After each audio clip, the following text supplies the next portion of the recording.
Ready start.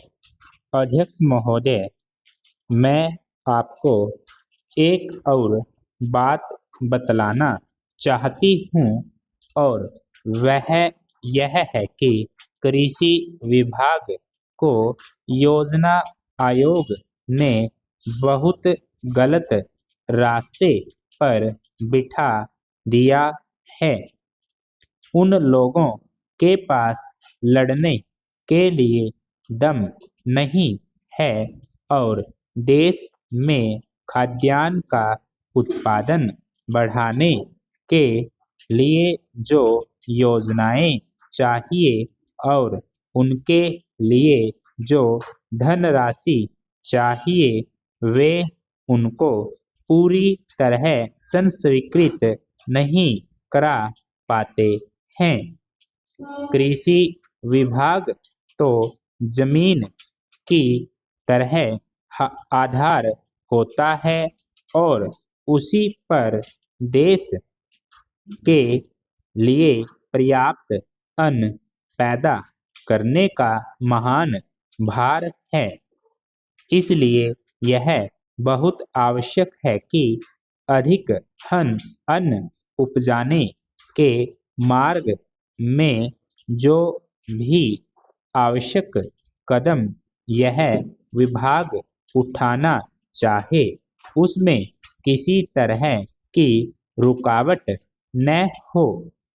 बहुत सी हड़तालें हो सकती हैं, मजदूर काम से बरी हो सकते हैं, लेकिन किसी भी हालत में वे खाने से बरी नहीं हो सकते। अब हम देखते हैं कि मिलों और कारखानों में हड़तालें हो जाती हैं, छुट्टी हो जाती है तो आम काम के दिनों की अपेक्षा लोग उन दिनों में ज़्यादा खाना खाते हैं, ज़्यादा दावतें करते हैं। आज यह हमारे लिए यह सर्वाधिक महत्व का विषय है कि हमारा अन्न का उत्पादन उस गति से बढ़े ताकि हम अपनी खपत से अधिक उत्पादन कर उसका निर्यात कर सकें। सरकार तथा इस मंत्रालय के लिए यह समस्या एक बड़ा सिरदर्द पैदा कर रही है। हर एक विभाग में बड़े-बड़े अधिकारी बैठे हैं और हजारों रुपए के बड़े-बड़े वेतन ले रहे हैं, लेकिन मुझे दुख के साथ कहना पड़ता है कि उनका दिमाग कार्यालय की मिसलों और कागजों में लगा रहता है। इस विभाग का काम बहुत ही महत्वपूर्ण है। प्राकृतिक कोप के कारण जो समय समय पर हमारी फसलों को नुकसान होता है, इससे भी अपनी फसलों की रक्षा करने के लिए आवश्यक कदम उठाना इसके जिम्मे है। आज मेरे पास लखनऊ से कुछ लोग आए थे और वे लोग बोल रहे थे कि यहाँ दिल्ली में इस अवसर पर ठंडी हवा चल रही है और आप यहाँ दरवाजे बंद करके बैठे हैं या आराम से लेटे हैं, लेकिन हमारी तो जान खतरे में है। वहाँ ओले गिर रहे हैं और हमारी गेहूं की फसल खतरे में है। अब यह इस विभाग का काम है कि चूंकि हवा में पानी ज़्यादा होता है, इसलिए फसल के बचाव के लिए उस पर नियंत्रण किया जाए जिससे फसल की हानि न हो।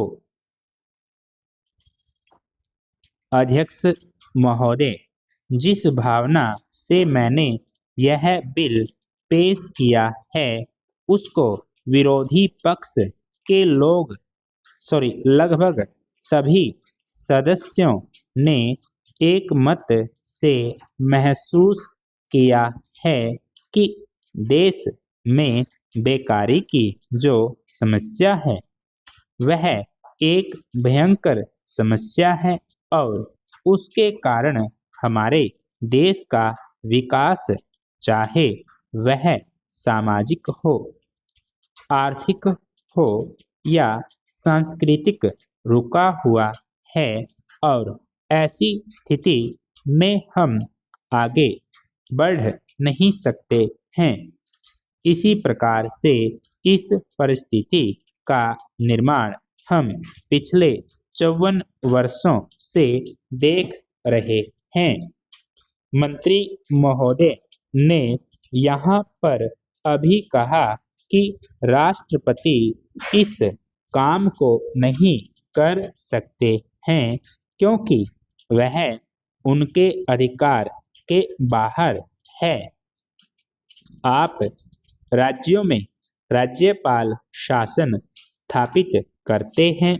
जब यह देखते हैं कि किसी राज्य में वहाँ की व्यवस्था, वहाँ का विकास ठीक नहीं हो रहा है, जब किसी राज्य में गड़बड़ी फैल रही हो, विकास का काम समाप्त हो गया हो और जिम्मेदारी से लोग काम न करते हों, तो वहाँ पर राज्यपाल शासन स्थापित किया जाता है।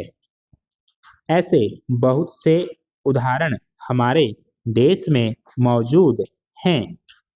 उसी प्रकार से हमारे राष्ट्रपति हैं और अगर देश में इस तरह की स्थिति वर्षों तक चले तो कोई कारण नहीं है आपात के रूप में राष्ट्रपति इस देश की सुरक्षा के लिए, इस देश की उन्नति के लिए जिम्मेदारी अपने हाथ में न ले सकें।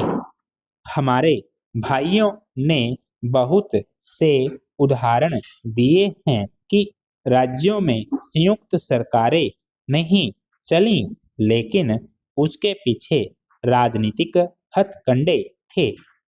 अगर कोई राजनीतिक पार्टी जिम्मेदारी से काम नहीं करती तो विधान में यह स्पष्ट है कि राष्ट्रपति शासन अपने हाथ में लें।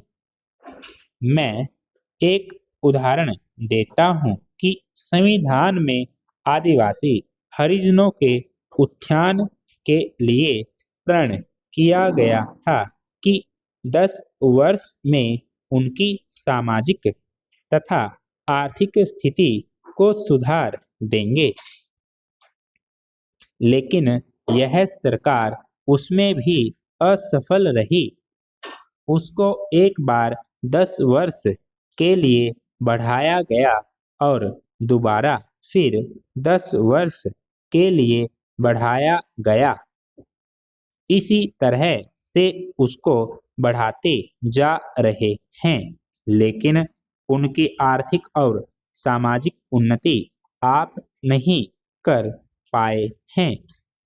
इस काम में सरकार बिल्कुल असफल हुई है।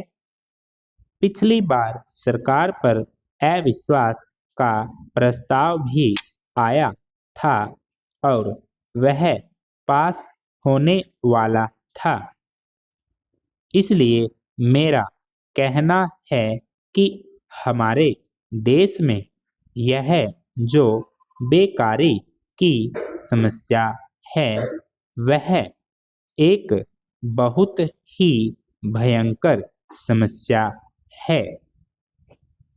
स्टॉप।